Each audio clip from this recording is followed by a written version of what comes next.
मेरे प्रिय छात्रों, हिंदी शॉर्ट हैंड में आज एक विशेष चीज़ आप लोगों को हम बताने जा रहे हैं। अब तक आप लोगों ने पढ़ा है स्वर और स्वर का प्रयोग, लेकिन असली चीज़ अब शुरू होने जा रहा है कि अगर हम बार बार स्वर का प्रयोग करते रहें तो काफ़ी समय लग जाएगा। और सबसे बड़ी बात ये कि इसका सही अर्थ में शॉर्ट हैंड का रूप नहीं मिल पाएगा। तो आज एक चैप्टर है जिसका नाम है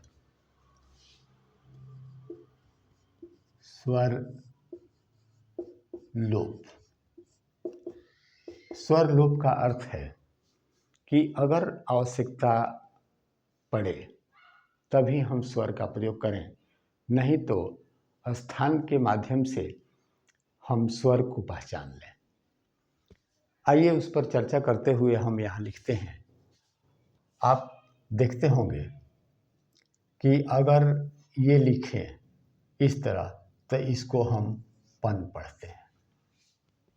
प और न का आंकड़ा है। पन लिखना है तो पन हम इस तरह नहीं लिखेंगे, इस तरह नहीं लिखेंगे। इस तरह अगर लिखा हुआ पन आपको मिलता है तो वो अगर यहाँ स्वर है तो इसको हम पानी पढ़ सकते हैं। पानी पढ़ सकते हैं, यहाँ पानी हो गया पानी। तो यही कहना है कि इसी को अगर पहले स्थान का स्वर है तो इसको कहाँ लिखें, तो हम इसको लिखेंगे लाइन के ऊपर। लाइन के ऊपर, लाइन के ऊपर रहने का मतलब है कि प्रथम स्थान का कोई स्वर है। प्रथम स्थान का स्वर है तो प्रथम स्थान का स्वर आ होता है, अ होता है। तो पनी पढ़ेंगे या पानी पढ़ेंगे, आपनी पढ़ेंगे या अपनी पढ़ेंगे, ये सारा चीज़ हम पढ़ सकते हैं। तो इसको लिखने के लिए हम दो चीज़ लिख सकते हैं, अपनी या पानी। वाक्य में जहाँ प्रयोग होगा उसको हम कर लेंगे। अपनी यहाँ नहीं मानेंगे, इसलिए कि अपनी जो है और इस तरह लिखने पर ही अपना अपनी सब हो जाता है। तो यहाँ जब मानेंगे तो पानी मानेंगे। क्या हो गया? एक स्वर का लोप हो गया, यानी एक स्वर उझल हो गया, हट गया, लेकिन हम उस स्वर को पढ़ रहे हैं। इसी को कहते हैं स्वर लोप। यहाँ स्वर का लोप हो गया। अब चलिए जैसे एक और उदाहरण लेते हैं। यहाँ लाइन के ऊपर है, लाइन के ऊपर है तो इसमें हम आ पढ़ सकते हैं या यहाँ आ पढ़ सकते हैं। तो आ क ल आकल हो जाएगा, अ क ल अकल हो जाएगा और काल हो जाएगा। तो यहाँ हम काल को लें, काल। अब रही बात कि इसको इस तरह लिखकर इसमें अगर आ दे दें तो इसको ये काला पढ़ सकते हैं, काला पढ़ सकते हैं। यहाँ काली लिखने के लिए, काली लिखने के लिए हम क्या करेंगे? लाइन के ऊपर था, लाइन के ऊपर था। अब यहाँ देखिए, अगर लाइन पर लिख दें, लाइन पर लिख दें तो यहाँ क आकार तो है ही, लेकिन ल में कुछ ई का स्वर लगा हुआ है, तो इसको हम काली पढ़ सकते हैं। थोड़ा और हम लेते हैं, आइए देखिए। जैसे यहाँ इस तरह लिखा, यानी म में आ का स्वर लग रहा है तो ये माल होगा। फिर इस तरह लिखते हैं तो इसको ए का स्वर हो सकता है, इसको मेल पढ़ सकते हैं या फिर मोल पढ़ सकते हैं, दोनों पढ़ सकते हैं। यहाँ भी स्वर का लोप हो गया।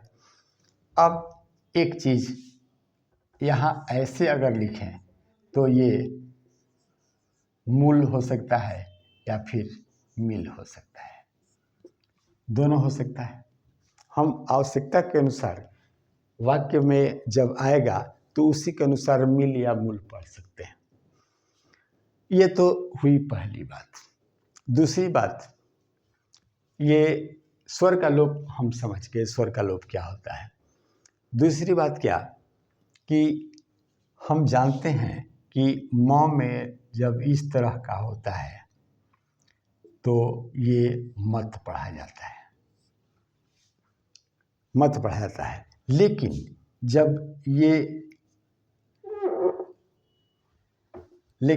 जब ये होगा ऐसे तो इसको क्या पढ़ेंगे? इसका मतलब ये हुआ कि ये है म और न, मन तो हुआ, लेकिन म में ये जो चिन्ह है डैश का वो यहाँ के लिए है, यानी ये बदल गया, म बदल गया तो ये हो गया न और नन हो गया। ध्यान यही देना है, जब सीधा किया तो त लगा, लेकिन जब टेढ़ा किया तो इसका मतलब हुआ ये लाइन कट गया। एक चीज और देखिए, यहाँ इसको ख पढ़ते हैं, ये हो जाएगा ख ल, खल। अब चलिए यहाँ इस तरह करके यहाँ दिया, लाइन के ऊपर रखा तो ये हम इसको खाल पढ़ेंगे, खाल पढ़ेंगे। इस तरह आइए, यहाँ दिया ऐसे और लाइन के ऊपर रखा तो हम इसको हाल पढ़ लेंगे।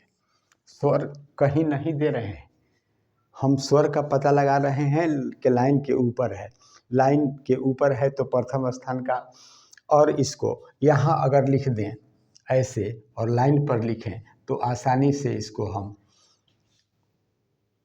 हल पढ़ लेंगे। लेकिन हल नहीं पढ़ेंगे, हल नहीं पढ़ेंगे बल्कि हिल पढ़ लेंगे, या फिर हम इसको होल कह देंगे। तो इस तरह की बात आती है स्वर लोप में। स्वर लोप हम आसानी से पढ़ रहे हैं, समझ रहे हैं और देख रहे हैं, और कट का भी बिंदु देख रहे हैं। लेकिन एक चीज़ और बताइए दें कि अगर किसी को रेखाक्षर को हम छोटा कर दें तो उसमें क्या जुट जाता है? उसमें ट जुट जाता है, उसमें क जुट जाता है। जैसे आइए हम यहाँ ये ख हो गया, ये ख हो गया, और ये ट और क, यानी ये हो गया खटक, खटक हो गया।